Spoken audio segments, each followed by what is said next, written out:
Good morning, শুভ সকাল। আশা করি সবাই ভালো আছো, আমরা ভালোই আছি। তো পূজা টুজা সেরে আমি সিধা রান্না করে চলে এসেছি। আর এদিকে আমি একটু সিদ্ধ ভাত বসিয়ে দিয়েছি, কারণ কি আজকে নিরামিষ। আর ওদেরকে টিফিন রেডিমেড এনে দিয়েছে আর বাবা, আর ঘরে ছিল কালাকান। তো দুজনকে দুটো দিয়ে দিচ্ছি আর দুজনকে দুটো কেক দিয়ে দিয়েছি। আর এদিকে ছেলে তো রেডি হয়েই গেছে, শুধু মেয়েকে আমি রেডি করব। আর ওর বাবার সাথেই পাঠিয়ে দিব আজকেও। ভাত টাত খাইয়ে দিয়ে বললাম, বাবা তুই আজকেও বাবার সাথে যাবি।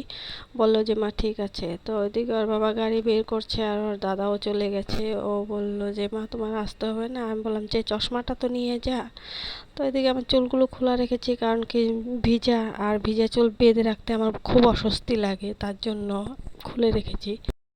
তো ছেলে মেয়েকে স্কুলে পাঠিয়ে দিয়ে সিধা রান্নাঘরে ঢুকে গেছি। নিরামিষ কি রান্না করব, ঘরে ছিল কাঁচা কলা, তো কাঁচা কলার বড়ার ঝোল করব। তো কাঁচা কলাগুলো প্রেসারে সিদ্ধ দেব, সাথে একটু তেল দিয়ে দেবো যেন প্রেসারটা আঠালো ভাব না ধরে। আর এদিকে আমি বসিয়ে দিয়েছি মিষ্টি কুমড়া, আলু আর ডাঁটা দিয়ে পাঁপড় দিয়ে একটা ঘন্টর মতো বানাবো।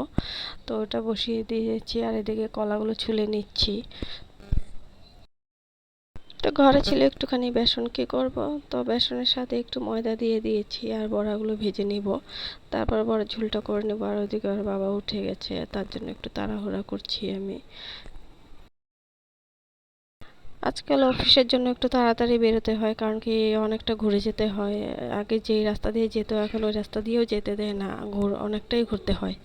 তাই একটু তাড়াতাড়ি বের হয়। আর আমারও মানে অনেকটাই অসুবিধা হয়ে গেছে এখন, কি আর বলবো তোমাদের। তো ওর বাবা চলে যাওয়ার পর আমারও টাইম হয়ে গেল, আমিও মেয়ে নিতে বেরিয়ে গেলাম।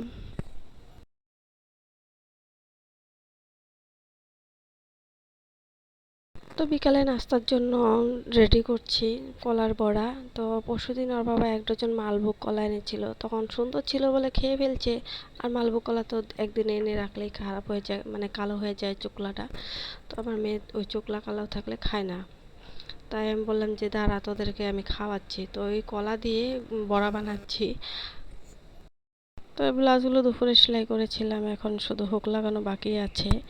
আর রাত্রে নিতে আসবে। আর চা নাস্তা করে যাব বাইরে, কয়েকটা পিকো আছে দিতে যাব, পরশুদিন ডেলিভারি আছে। তো চা নাস্তা করে আমি বেরিয়ে পড়লাম শাড়িগুলো দিতে। তো রাস্তা বেরিয়ে দেখি আমি ওর বাবার হাই চটি পরে গেছি।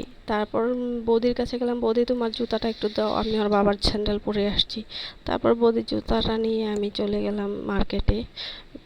তো আজকে নিরামিষ, তো নিরামিষ সবজিগুলো তো রয়েই গেছে অনেকটাই, তো রান্না করার দরকার ছিল না। তো ওর বাবার মাছ নিয়ে আসছে কতগুলো রাত্র করে। তো আমি বললাম আগে নিরামিষ সবজিগুলো ওই ঘরে সরিয়ে রাখি, তারপর মাছগুলো ধুয়ে ভেজে নিব। তো মাছ ভাজা এদিকে বসিয়ে দিয়েছি আর ওদিকে ওদের খাওয়া দাওয়া হয়ে গেছে, দুই ভাই বোনের, শুধু ওর বাবা আর আমি বাকি আছি।